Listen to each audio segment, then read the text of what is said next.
सबसे पहले महादेव के चरणों प्रणाम करती हूँ, मेरा प्रणाम स्वीकार हो। मैया पार्वती के चरणों प्रणाम करती हूँ, मेरा प्रणाम स्वीकार हो। कार्तिक गणेश दोनों भैया के चरणों प्रणाम करती हूँ, मेरा प्रणाम स्वीकार हो। आप सभी गुरु भाई बहन के चरणों प्रणाम करती हूँ और महादेव से दया मांगती हूँ। हे महादेव दया कीजिए, सब पर दया कीजिए। आज मैं जो कथा आप लोगों को सुनाने जा रही हूँ, एक बुढ़ी मैया की कथा सुनाने जा रही हूँ कि कैसे उसने हाँ कहा तो हाँ हो गया। तो कथा शुरू से अंत तक सुनिएगा, कथा बहुत सुंदर है। और कथा अच्छा लगे तो मेरे वीडियो को लाइक कीजिएगा, चैनल को सब्सक्राइब कीजिएगा, कमेंट बॉक्स में हर हर महादेव जरूर लिखिएगा, दोस्तों में यारों में शेयर कीजिएगा।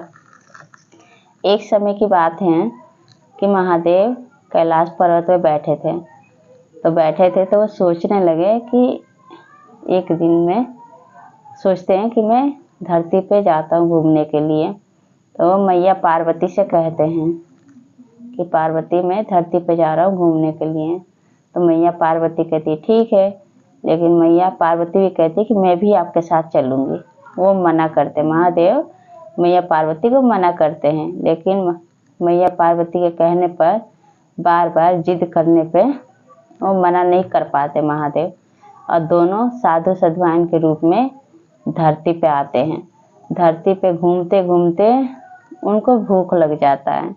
मैया पार्वती जो थी उनको भूख लग जाता है। वो कहती हैं कि स्वामी हमें भूख लग गया है। महादेव कहते हैं कि अभी खाना का व्यवस्था कर देते हैं। वो कहते हैं मुझे खीर खाना है। तो कहते हैं कि ठीक है। तो एक सेठ जी के घर पे जाते हैं, जो महादेव थे साधु के रूप में और जो मैया पार्वती थी साध्वान के रूप में, दोनों साधु और साध्वान सेठ जी के घर पे जाते हैं। तो बाहर से जो दरवाजा था तो खटखटाते हैं, आवाज देते हैं। सेठान आती है, अंदर से आती है तो महादेव कहते जो साधु के रूप में थे तो कहते हमको भूख लगा है, हमें खीर खाना है, तो क्या तुम हमें खीर खिलाओगी? तो सेठान कहती हैं कि अभी खीर नहीं बनेगा, अभी बहुत सारे मेहमान घर में आए हुए हैं, से थोड़ी देर बाद आप आना तब बनेगा खीर, अभी बहुत सारे मेहमान हैं। तो वहाँ से महादेव और मैया पार्वती जो साधु और साध्वान के रूप में थे वहाँ से चले जाते हैं। तो कुछ दूर और आगे बढ़ते हैं तो एक बुढ़ी मैया का झोपड़ी था। तो वहाँ पे जाके उनके दरवाजा जो है वहाँ पे आवाज़ करते खटखटाते हैं। तब बूढ़ी मैया आती हैं, अंदर से बाहर आती हैं तो उनसे कहती हैं कि हाँ साधु महाराज कहिए अब क्या कह रहे हैं। तो महात्मा जो थे साधु महाराज महादेव के रूप में और मैया पार्वती थी साध्वान के रूप में, तो कहते हैं साधु महात्मा बोलते हैं बूढ़ी मैया से कि हमको खीर खाना है, हमें बहुत तेज की भूख लगी है। तो कहते हैं बूढ़ी मैया कि अभी आपको खिलाते हैं खीर, आइए आप दोनों आइए। दोनों को ले जाके घर में अंदर बिठा देती हैं, खाट पे बिठा देती हैं। तो उसके बाद एक कटोरी लेके बाहर जाने लगती हैं। वो साधु महात्मा पूछने लगते हैं बूढ़ी मैया से कि बूढ़ी मैया आप कहाँ जा रही हो? तो कहती है कि हम गरीब आदमी हैं, हमारे पास कुछ नहीं है, तो जा रही हूँ व्यवस्था करने, दूध चावल चीनी का व्यवस्था करूँगी तभी तो खीर आपको बना के खिलाऊंगी। जो साधु महाराज थे महादेव जो साधु का रूप धर के आए थे बूढ़ी मैया के पास, तो कहते हैं कि बूढ़ी मैया आपको कहीं जाने की जरूरत नहीं है, आप अंदर अपने रूम में जाकर देखो, घर में कहीं रखा होगा दूध और चावल चीनी। तो बूढ़ी मैया जाके देखती अंदर तो सच में रखा था, एक कटोरी में चीनी था, एक कटोरी में चावल था और एक छोटा सा कटोरी में दूध भी था। फिर बूढ़ी मैया खीर बनाती है, अब बनाकर साधु और साध्वान दोनों को खिलाती है। दोनों खा लेते हैं, फिर भी बहुत सारा खीर बच जाता है। तो कहती है बूढ़ी मैया कि इतना सारा खीर कौन खाएगा? साधु महात्मा इतना सारा खीर कौन खाएगा? मेरा तो यहाँ पे कोई नहीं है जो खाएगा। तो क्या कहते हैं जो महादेव होते हैं साधु के रूप में, तो कहते हैं बूढ़ी मैया पीछे मुड़ के देखो घूम के। तो पीछे जब घूम के देखती हैं तो वो बूढ़ी मैया का बेटा, बहू, पोता, पोती सब आ जाते हैं। फिर कहती हैं बूढ़ी मैया वो साधु महात्मा से कि आप ये बताइए कि आप इन लोगों में रखूंगी कहाँ, इतना छोटा सा घर है, झोपड़ी है, ये रहेंगे कहाँ।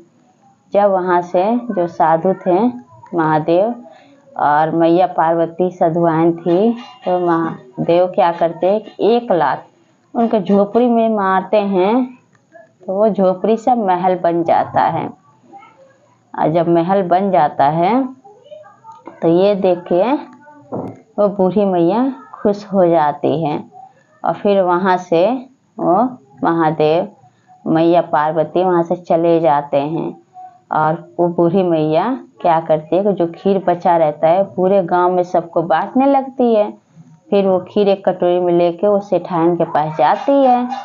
जब सेठाइन के पास जाती है तो सेठाइन क्या कहती है बूढ़ी मैया को, खाने की तो तुम्हारी औकात ही नहीं है, चलती हो तुम खीर बांटने। तो वो सब हाल सुनाती है। बूढ़ी मैया सेठाइन से कहती है कि तो साधु सधुआइन आए थे, खीर खाने के लिए कह रहे थे, तो मैं उनको खिलाई हूँ। तो मेरा जो घर है वो झोपड़ी से महल बन गया है।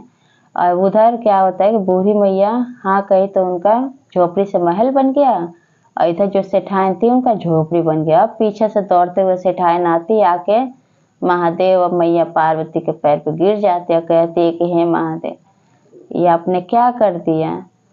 से वो बहुत शर्मिंदा रहती है, उन लोग से माफ़ी मांगती है। तो इसलिए महादेव अपनी दया उन लोग पे बरसाए और बूढ़ी मैया को रातों रात अमीर बना दिए। तो अब वो बूढ़ी मैया हंसी खुशी से अपने बेटे बहू और पोता पोती के साथ रहने लगी। और वो जो सेठान थी वो भी अपने घर जाकर अपने झोपड़ी में रहने लगी। अब गुरु भाई बहन, अब मैं आपको एक सुंदर सी भजन सुनाने जा रही हूँ। पतवा डोले पतैया डोले मोरे मनवा डोले, ए गुरु जी टोलवा परोसिया पागल कहिला तनि ज्ञानवा दे दिए गुरु जी। पतवा डोले पतैया डोले मोरे मनवा डोले, ए गुरु जी टोलवा परोसिया पागल कहेला तनि ज्ञानवा दे दिए गुरु जी। ये भजन और ये कथा आप लोगों को कैसा लगा कमेंट बॉक्स में जरूर बताइएगा। और सब बोलिए हर हर महादेव, मैया पार्वती की जय।